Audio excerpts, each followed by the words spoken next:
allowed to touch the reptiles on their head. That's where their eyes, ears, and mouth are. I would hate for you guys to get bit. If that happens, I'm going to have to end the show for my safety and yours. Hasn't happened to me yet, and I would like to keep it that way.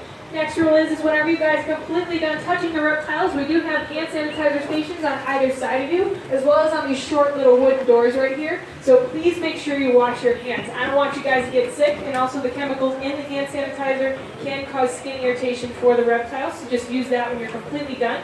If not, our closest restroom is going to be straight back by the animal hospital, where you guys can wash your hands there. And then, of course, lastly, since there's a good few of you guys here, if you guys want to move up to the first two rows, that is where I'll be letting you guys touch the reptiles. I can only reach so far back, and also our animals are not potty trained, so I'd hate for that to happen to anybody. And lastly, if you guys see a reptile, you guys know you're not going to want to touch, want nothing to do with, I totally understand. Just simply say no thank you, or shake your hands, or just something so I know not to bring that reptile towards you. I am not here to scare you. I am not going to throw it at you or do anything like that. Just want everybody to stay calm, cool, and collected. And also, I will be going in and out of the show stage room. That's where I'm going to be keeping my animals. So, without further ado, I'm going to bring out my first animal. My first animal is a herbivore, so you guys have nothing to worry about as far as him biting your fingers. I'm going to bring out Peanut. I bet it's a An herbivore means? turtle. His name is Peanut. No. Herbivore means? Daddy eats only plants. Good job. Not me. Alright, so I'd like you guys to all meet Peanut. Peanut is Peanut! a little I asked what a pancake tortoise. herbivore So we is, actually not do have a animals. couple of these guys on exhibit in the lizard house directly behind you. I believe they're in with these Sudan lizards, so you guys need to check them out there. They'll only get about this big. So this is about like a pound, maybe about 6 to 7 inches long, and about 1.5 inches high. This, of course, is nothing compared to the other tortoise species that we have here at the park. We also have Aldabra and Galapagos tortoises. Those guys can live up to about 200 years and weigh up to about like 700 pounds, so they can get very, very heavy. We also have our sulcata tortoises, or African spur-thigh tortoises, which are actually going to be right next to Roscoe and Cheetos' perch right here.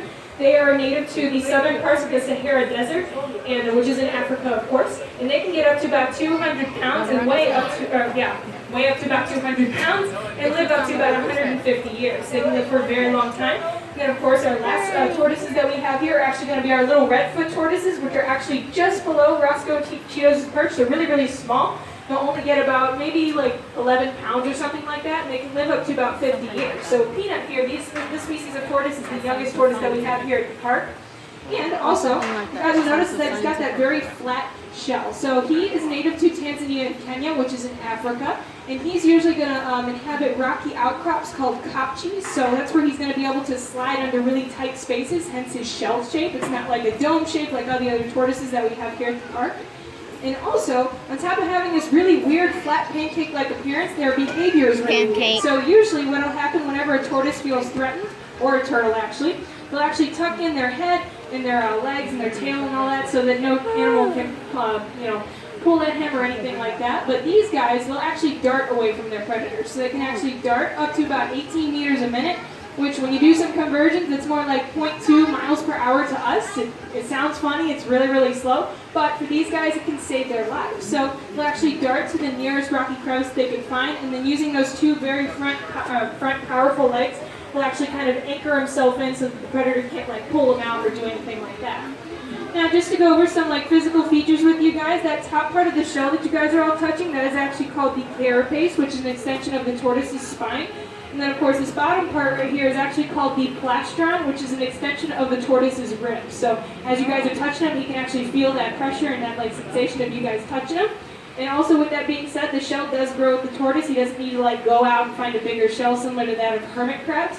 And also, on these little, on this carapace part right here, he has these little sections on here. These are called scutes. And actually, if you count the number of rings that are on one of these scutes, that's how old the tortoise is. But it's usually not a very accurate way of telling the age of them. The only way to tell that would be you have to like have the tortoise from when it was hatched out of a little egg until, unfortunately it passed away. But also, what helps them move really fast is in between these little scutes right here, they actually have several little tiny little openings that allow that shell to be slightly flexible so you can move into those tight spaces, and also helps them be lighter so you can move a whole lot faster. Whereas other tortoises